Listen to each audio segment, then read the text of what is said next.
Right across these plains and prairies, Rocky Mountain highs.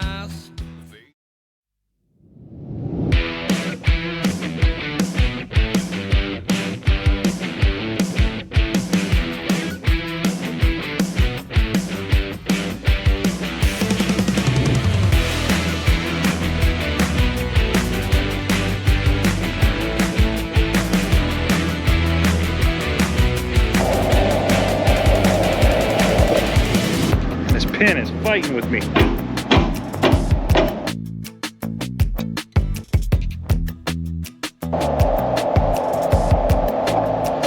I need to do some maintenance on that pin.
Well, that was it. A bunch of dirt and grime and crap down in the, where that neck goes in. There was a bunch of dirt and grime and crap in the bottom of it, and it was holding it up too high to let the pin go through, center on it and go through. So we got it. Looks like it's working good now. I get detached at the next place. I'll probably take a screwdriver and clean that out a little bit better, lube everything up again, and have a little bit of work. What's going on, everybody? So made it. What in the world is this guy doing? Those must be some little makeshift tires. Look at that. That's great. I think they're made out of wood. That's the excavator they used on the Flintstones. So I'm here at pickup. Obviously, I'm at a pretty big equipment yard. I'm not going to say where. Doesn't matter. Pretty big equipment yard. Took this load yesterday. It is going up to Wisconsin. And I'll pick it up today, obviously. I'm here. And I'm going to run home for the weekend, and then I'll deliver it Tuesday. I got some stuff I want to get done on the truck. I get that airline fixed that you saw me monkeying with a couple episodes ago, and then the truck needs service. So we're going to get that stuff taken care of this weekend. Get this excavator delivered on Monday or Tuesday. So picking up a Hitachi, pretty sure it's a Hitachi, ZX490 main body. Now, if you know anything about the ZX490, this thing, it would take a whole lot more axles than I got to haul it whole. So luckily enough, they aren't shipping it whole. I mean, obviously you could run it whole, but this one is just the main body, tracks, body, everything runs, just doesn't have the arm on it. So they just came over, got my paperwork, and they're going to look for it right now.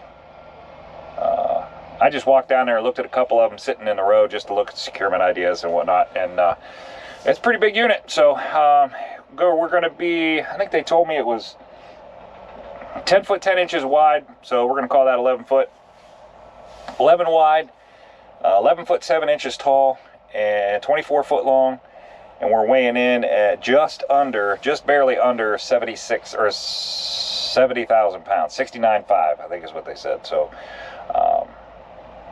just maxed out our permits on 6 axles. No point in even playing games with that. It's up there high enough. It's not maxed out by any stretch of the imagination. I can generally run about 75, 76 and not have too much trouble, but might as well just max these out just to be sure.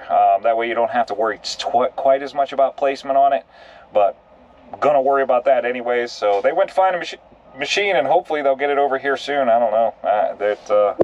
Just wait to find out here. Let's see what they do. At least I'm one step above. Got it. At least they got my paperwork, and they're going to look for this thing. So let's see what happens. You saw my delivery a little bit ago. This is kind of funny. I wanted to bring this up. Oh man, that kid that unloaded me. You might have saw him in the video. Man, I wish I would have had my camera. I wish I had my camera really close. I couldn't believe this. The kid comes out and he says, "Man, I'm glad you're here because you saved me from doing inventory." And I was like, "Yeah, well, you know." And then I'm thinking, the inventory guy, he's probably the new guy. So, whatever, doesn't really matter. Like, anybody can drive a wheel loader. So, I'm like, "Yeah, well, I'm glad I could save you." You know, that's he said, "Well, as soon as you're ready, I'll unload you." So he climbs up on it while I'm unchaining, and I pull my truck away and I walk back there, and he's standing on the back of it. He's been sitting in it for a while, and he's standing on the back of the machine. He's looking at me, so I walk up to him, and he says, "Hey, do you know if the pedal on the left or the right is the brake pedal?" I said, wait, what? I said, what? You work for the I don't know if you are sure what you applied for on this job, but I'm pretty sure driving heavy equipment is in the job, like the resume. Wow. All right. So it took him a couple minutes to figure out which one was the brake pedal, which was the gas pedal. But he got it off. He got it off there. He's a nice kid. Like, I'm picking on a little bit here, but he was a nice kid. But that was kind of that's exactly what he said. That's no joke. So he got it off, and then I had a little bit of trouble with my pin. You saw that in the video. I had a little bit of trouble getting my pin to lock back in. I don't know what was going on there. I think what was happening there was the way that pin comes in, and that the center hook, I guess you could call it, comes in from the neck of my trailer, comes in and hits the pushes back on a safety pin, and then there's the other pin pops through, and that's what holds the neck of the trailer to the bottom of the trailer when the dog ears aren't connected. So I think what was going on there was there's a little bit of a slope that goes up into where that leg goes in. It's kind of like shaped at an angle on both sides. So if you're off to one side or the other when you're coming in there, it kind of forces it into the middle. And I think what was happening there was that thing is down at the bottom underneath my tires, and I think it just had collected so much crap over the years that underneath where that center hook comes in, I think it was corroded with a bunch of stuff like dirt, and there was a bunch of crap in there. So it was lifting that up a little bit too high for the pin to go through and making it so where the pin, it wasn't lining up with the pin right. So I got that somewhat cleaned out, got it locked in there, and then when I got here, when I disconnected, these guys have given me plenty of time. So when I disconnected, I went ahead and cleaned that out real good. So we're going to see. When I lock back in, we're going to see if it just locks right back in. If it does, then I know that was it. So if not, then there's something else going on. But hopefully that's it. And I don't know, a couple guys walking around over there. Hopefully we'll be getting loaded here in a second. So talk to y'all in a minute. I'm going to try to get some footage while they're loading. I don't know if they're going to let me or not, but I'm going to give it a try. So talk to y'all in a minute.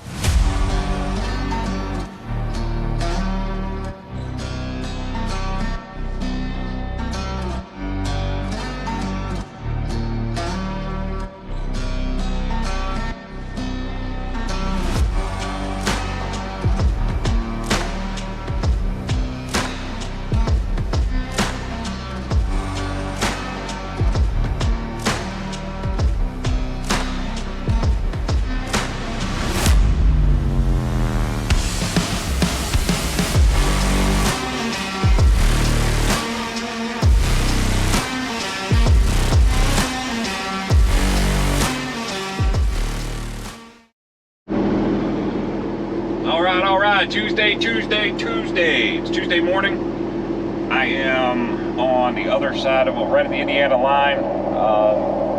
Had the work done on my truck, Took a little bit longer than I wanted it to, or I thought it was going to anyway. So didn't get out quite as early as I thought yesterday. Left the office about 4 o'clock or so. Got this thing trucked over here. Now we're gonna jump out real quick. Figured I'd show you the load since you hadn't seen it yet, other than the top of it while I was loading. Jump out, show you the load, show you what I did for securement, and we will get on the road and finish this thing out. Right. It's currently 7-something in the morning. Daylight is man, daylight's killing us. Daylight is killing us right now. All right, see if we can find some light.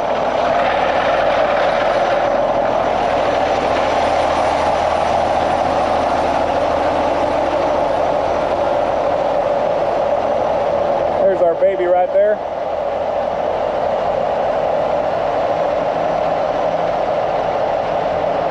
It's a good looking load. First, we're going to talk about placement. Placement on this thing wasn't as tricky as I thought it would be, but definitely something I had to think about quite a bit. We are just under 70,000 pounds on this thing. And as you know, I could put 60,000 pounds on my trailer axles, 2020, and I was permitted for 48, 24 on each on my drive tires. So I needed to push that thing kind of far back in order to get that weight to the back. So what I did was I put it about a foot off my step, give me a little bit of room to secure. I make sure I had room to get my chains and stuff in. And then we had originally drove this thing on facing backwards. And I had him spin it around, which was a little bit tricky without the arm on it. The balancing point is different, so a little bit tricky.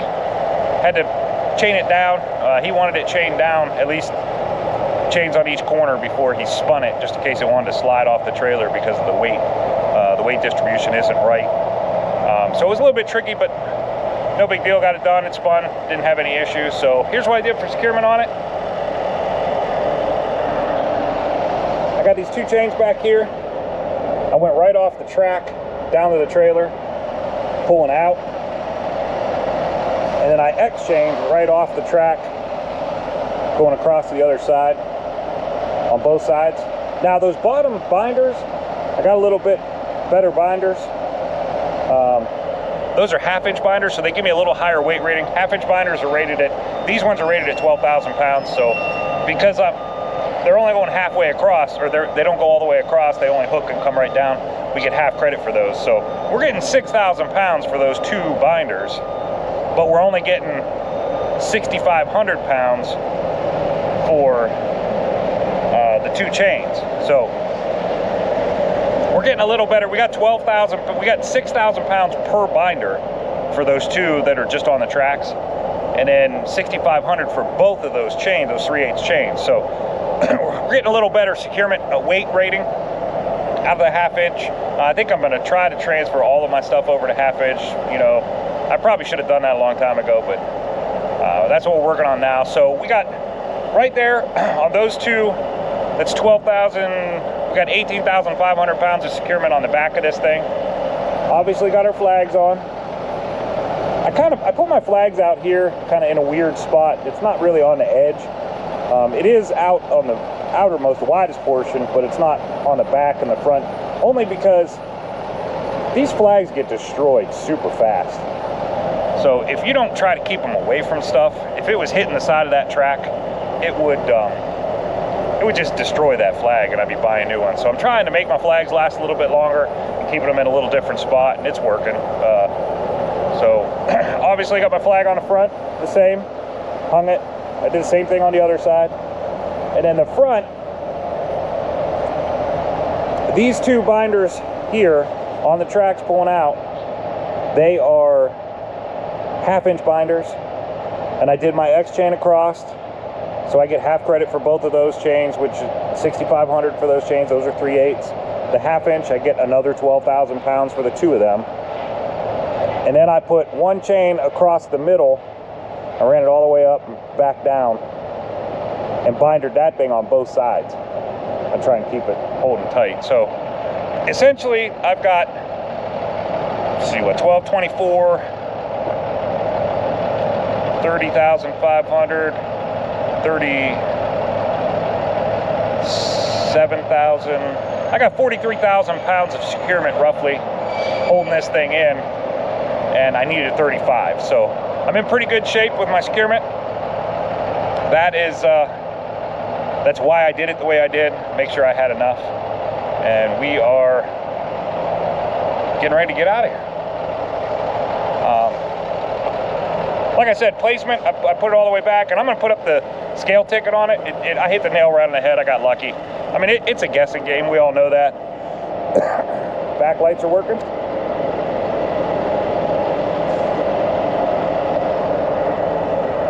Placement is educated guess. Like, I kind of, experience has told me kind of like where the weight's going to be, but it really is a guessing game, and until you get a scale ticket, you don't know exactly what it's going to do. Gauges help, but alrighty, well, that's it for that. We're gonna, looks like we got enough daylight now. We're gonna get on the road and get out of here, try to get this thing delivered, get on to the next one. Talk to y'all soon.